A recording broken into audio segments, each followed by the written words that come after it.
France, nous, c'est Charles Perrault qui l'a réécrit. Le Petit Chaperon Rouge, les frères Grimm l'ont écrit en Allemagne. Et j'ai l'impression que les histoires sont quand même un peu différentes. Que j'ai trouvé la plus ancienne. Donc peut-être c'est vraiment l'original.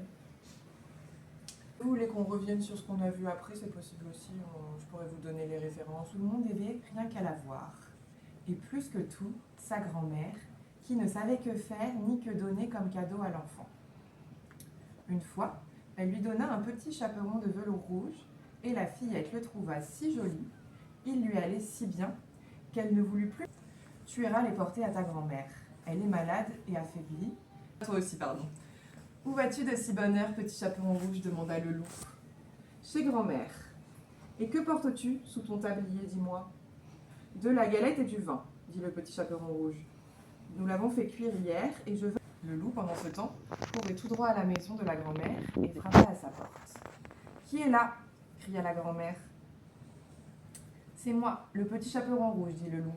Je t'apporte de la galette et du vin. Ouvre-moi. Tu n'as qu'à tirer le loquet, cria la grand-mère, que c'était tout juste si elle pouvait le porter. Alors, elle se souvint de sa grand-mère et se remit bien vite en chemin pour arriver chez elle.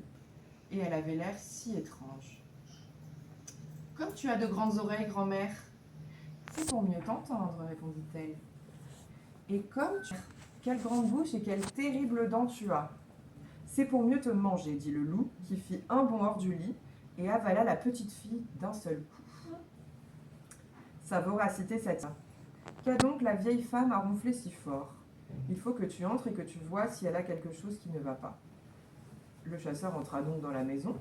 En s'approchant du lit, il vit le loup qui dormait là. Ouais.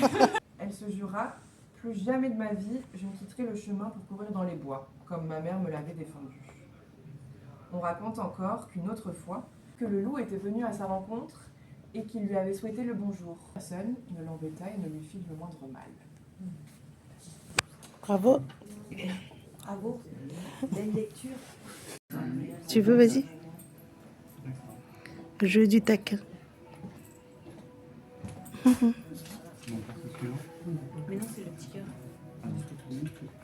Tu m'as dit le petit cœur. Ça va, Tania, c'est facile? Et toi, c'est facile? On va regarder. Le grand écran. On regarde sur écran. Hein. Le grand écran, oui. C'est que des fois, on a... Oui. Ça Ça va, Tania? Et le grand écran. Ça va. Appuie sur le code. Moi, ce qui m'intéressait, c'était les dessins gravures. Là, c'était vraiment très joli. Les Gustave Doré, ils sont dans la Jeune playlist fille au normalement. piano, J'en ai mis Pierre-Auguste la plupart de Renoir, ceux qu'on joue. 1841, 1919, vers 1892, C'est vous qui a... mis Je vais vous sur montrer sur la toile, tablette. Pour avoir les 116 infos. x 81 cm. Pierre-Auguste Renoir, 1992. De Renoir dans un digne de ceux que l'État français n'a jamais fait le moindre achat officiel au peintre déjà âgé. Mais c'est autour du livre à la lecture, donc il y a des choses un peu différentes. Et pas forcément que autour du conte, du coup.